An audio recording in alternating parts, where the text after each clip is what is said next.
Enormity of God. And it comes in three scenes. Scene one, message one, is our existence here on earth with the Spirit. And part two is God's existence beyond our earth. Part three, God's existence beyond our comprehension. So part one, our existence here on earth. Now I know we just meditated, but if you will, just close your eyes for a moment with me. Imagine blackness, the darkest shadow that ever was. Here the universe is void. Nothing moved, nothing breathed, nothing was. Until let there be light. And watch the shadows run for cover. With the light we see all shapes, all sizes, all colors. Night falls, darkness above, stars in the night sky. There's water down below. Let there be land. And there it was, heaving out of the water, one giant continent possibly, which eventually becomes seven. Let there be plants, trees, grass and fields, animals. And now, bring man. Give man my gift of consciousness, awareness. Give man my ability to create. Thank you. Welcome back to the church. Was it all done in 7 days? I don't believe so. Not 7 human days. One truth that I do know is that we are all children of God and of Mother Earth. It's quite possible that Earth is an egg in the womb of a celestial mother. We don't know. Whatever beliefs you have, spiritualist, Christian, agnostic, atheist, you cannot deny that we are a part of the earth and therefore a part of the universe. Respectively, this is what I call Mother Earth and the Almighty Creator, our God.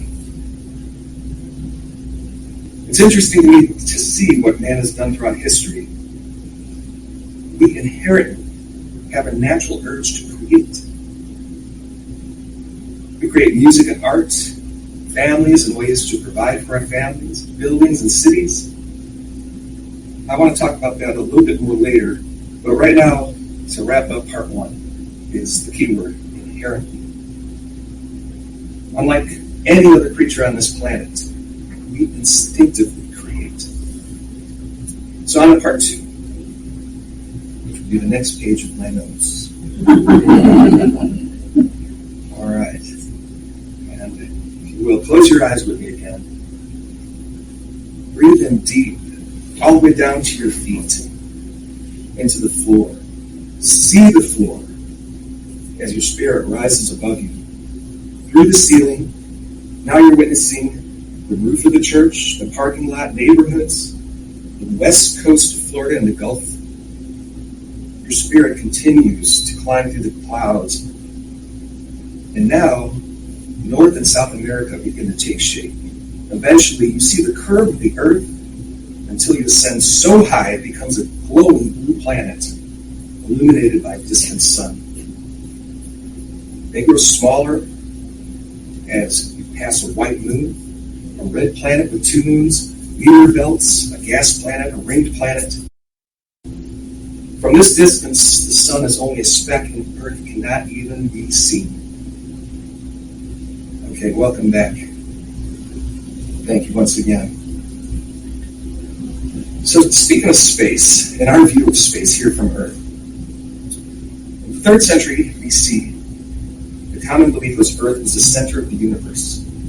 There was a famous Greek mathematician and astronomer, Aristarchus of Samos. And Aristarchus proposed that the Earth and the planets moved around the sun.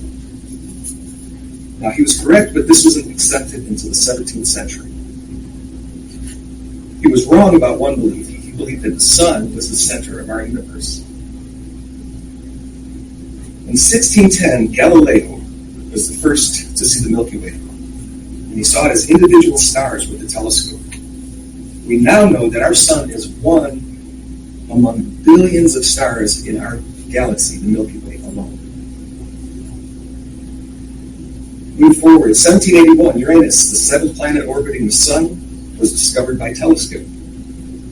And although we couldn't see it at the time, mathematicians predicted the position of an eighth planet, Neptune, and that was discovered in 1846. Now, these findings expanded our known limits of our solar system, or our universe, if you will. So, to rewind, in ancient times, humans thought that the Earth was the center of our universe. Then eventually the sun, until recently the solar system.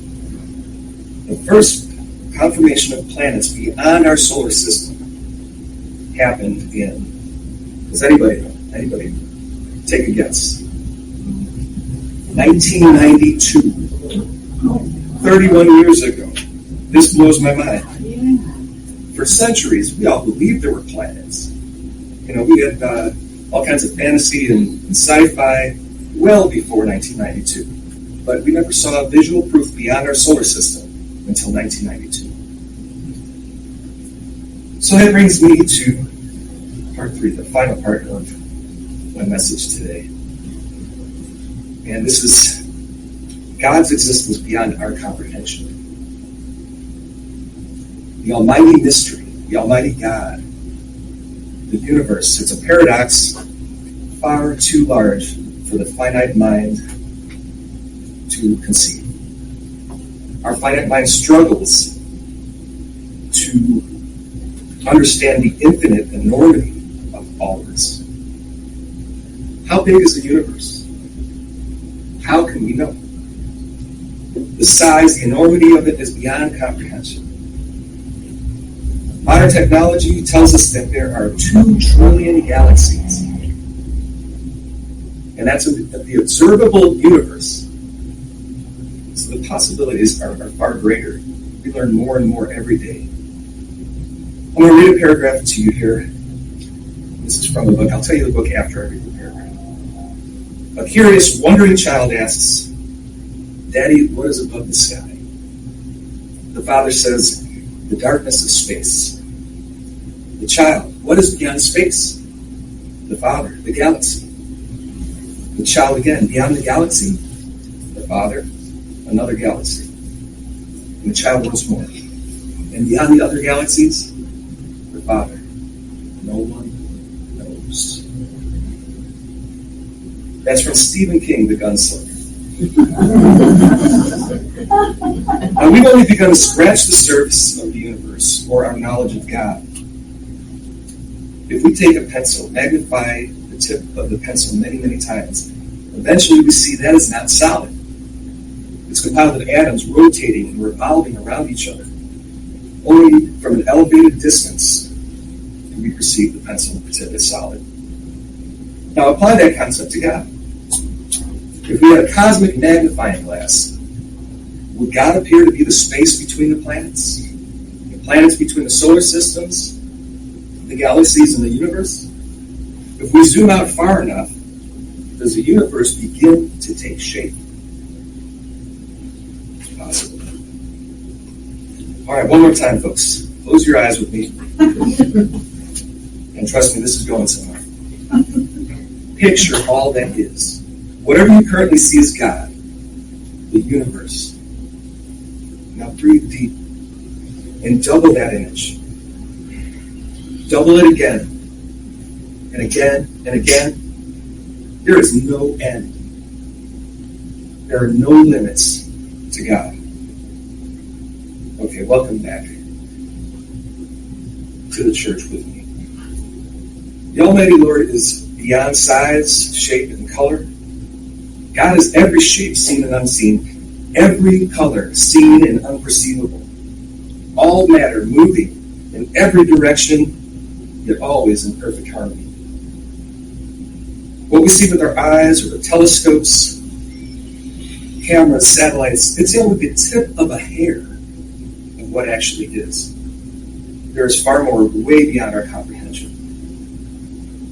Our planet, our solar system, the Milky Way galaxy, the galaxy is one of 2 trillion galaxies observable. We have observed only 5,500 planets, but assuming each galaxy has at least one planet per star, we are into many trillions, 7 trillions. Now, by comparison, the human body has 32 trillion cells on average. So is it possible that the stars, the planets, the universe are the cells of a celestial body, of the body of our Creator? Our knowledge of God, the universe, all existence, we're only scratching the surface of it. We're like a baby bird pecking its way out of an eggshell. The unborn bird knows of one universe. It cannot yet fly. It cannot even conceive of it until the moment it pecks through and light comes flooding in, and that bird enters an entirely different universe, far greater than the unhatched baby bird could have ever conceived. So to wrap things up, now that we're feeling small and tiny compared to the enormity of our Creator, I want to say this. We are made in God's image. Does that mean God is shaped like a man or a woman? Or could it mean that God's spirit of creation is what we are created in? Or both? As children of God, creations of God, we are co-creators, made in His image.